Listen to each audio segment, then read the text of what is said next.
Hi guys, it's Choco here. We're doing a sausage casserole today that's going to go in our lovely ancient slow cooker. All I'm doing to start with is I'm just frying off most but not all of my ingredients. In here I've got 2 onions, 4 smallish carrots and 2 celery sticks. And I'm just going to fry them off for about 5 minutes. Now, I've done this casserole quite a few times now, and I've done it without frying off and just plonking them straight in the slow cooker, and with frying them off. And I think that it makes a bit of a difference, to be honest. Not like a massive difference. You're going to end up with a great casserole anyway. I'm just going to move it. You're going to end up with a great casserole. You're going to end up with a great casserole anyway. It's just that these flavours do taste a little bit better. So we're just going to let them fry off for 5 minutes. In the meantime, what you're going to do is you're going to get a sweet potato, just one, and you're going to peel it and chop it into about the same kind of size as your carrots. Okay? Right, so they've fried off now, and all I'm going to do is just pop them in the casserole dish. Right, so straight after putting the vegetables in the slow cooker, I've just put a little bit of oil in the frying pan, just a teeny bit. Not worried if there's still like bits of onion and what else on there. And we're just going to brown off the sausages. I think I'm going to turn them down a little bit.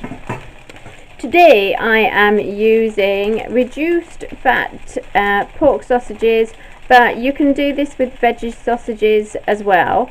It tastes just as good. It's just that we haven't had that much meat this week, so we're going to have a little bit of meat. And all we're doing is literally browning them off. Don't put your sausages in the slow cooker without doing this step. Sorry, I'm really shouting because this is frying really loudly. I've put them in like naked, as in uncooked, and it was the most disgusting thing I've ever seen in my entire life. It was totally inedible. So we just want to brown off the skins. We're not going to cook them all the way through, but we do want a nice hard skin. I guess that will take, I don't know, 5 minutes. Right, so I've browned them off. They've gone a bit weird actually, to be honest. I'm just going to turn the heat off. They've gone a bit weird. And I don't know if it's, I've never used reduced fat ones. I got them because they were set the same price as the normal fatty ones. But they seem to fry funny. I don't know if it's the fat that makes them fry better. But anyway, they'll taste just as good.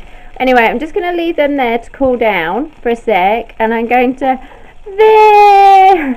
very easily move over without burning my camera tripod, I hope, because it's like one of these electric hobs. Actually, that's like really hot. Right, so I'm just going to mess with this a sec. Right, so hopefully I won't have melted plastic all over my electric hob. So whilst they're cooling down, we're just going to add some more ingredients to our lovely vegetables. We're going to add 2 cans of chopped tomatoes, so 2 of those, 400 grams. And another one. And then we're going to add in that sweet potato that we chopped whilst something else was frying. Okay,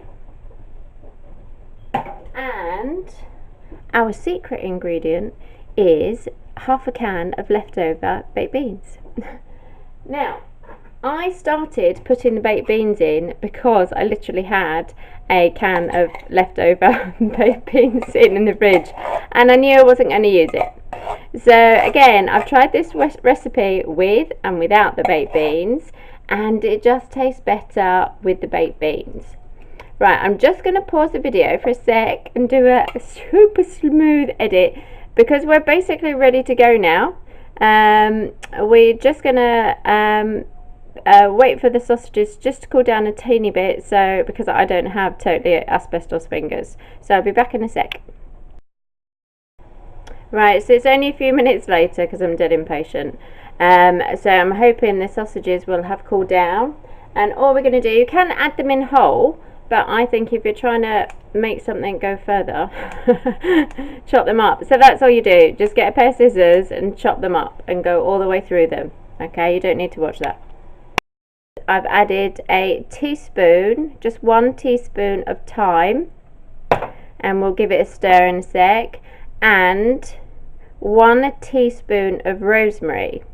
Now, most ingredients or most recipes will say 1 teaspoon of rosemary, but I like quite a punch to this casserole, and I do like a lot of rosemary in it, so I add an extra 1/2 teaspoon. So I actually, in this recipe, I put in 1.5 teaspoons of the rosemary.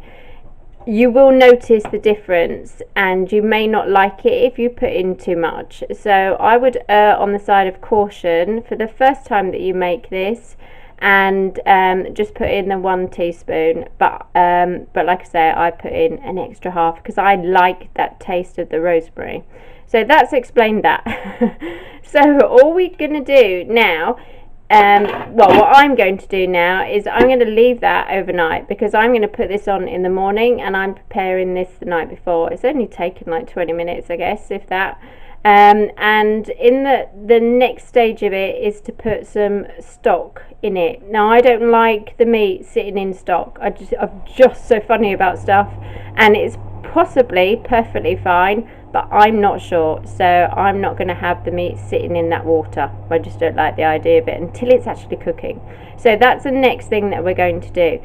I'll possibly forget to mention this in the morning because I'm so not a morning person. If you're using veggie sausages, then obviously you're going to want to use veggie stock. If you're using meat, like meat sausages, then we're going to be using some beef stock. So I'll just say that now while I'm still functioning.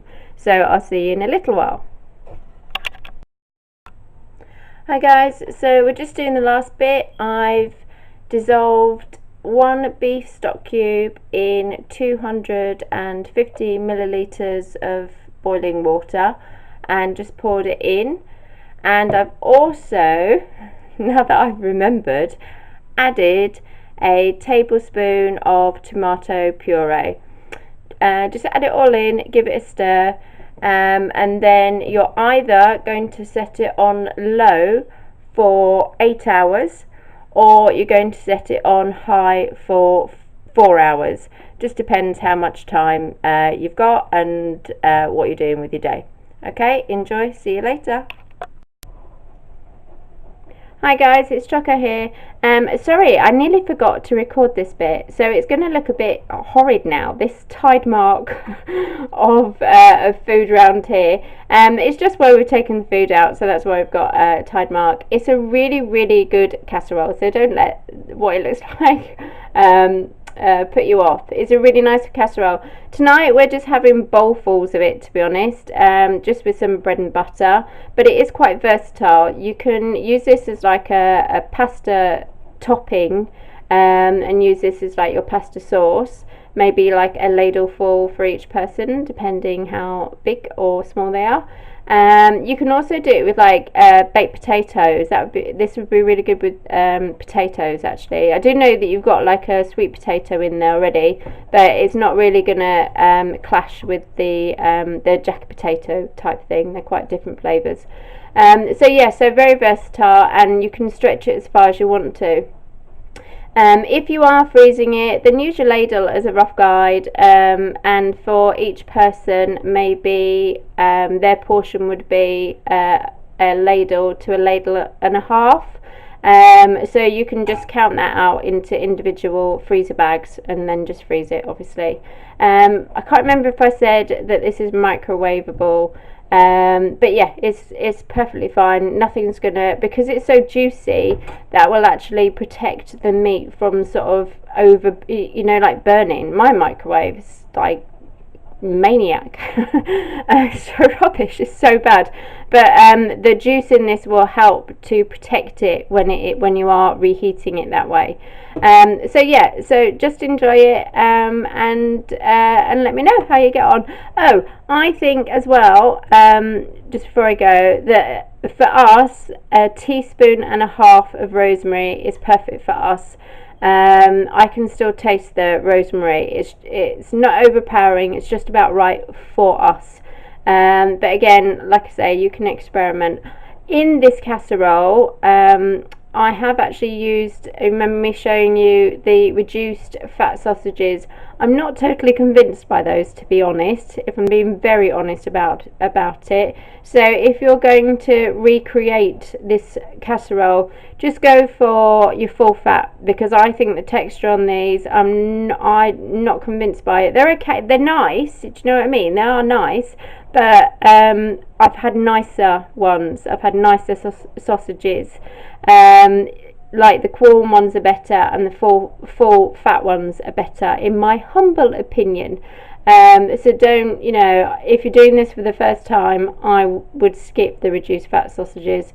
It's just the quantity you need. You need 8 sausages. So yeah, we're still going to eat it because it still does taste nice, but when you're used to something and how something tastes and feels in your mouth, and then you get something different, it's kind of like, yeah, I'm noticing the difference and I know which I prefer. So whether or not it's that particular brand of sausages or the fat-free that I'm noticing, I like full fat. I like full fat, I like cheap. So anyway, enjoy it with whatever sausages you choose. See you later, bye.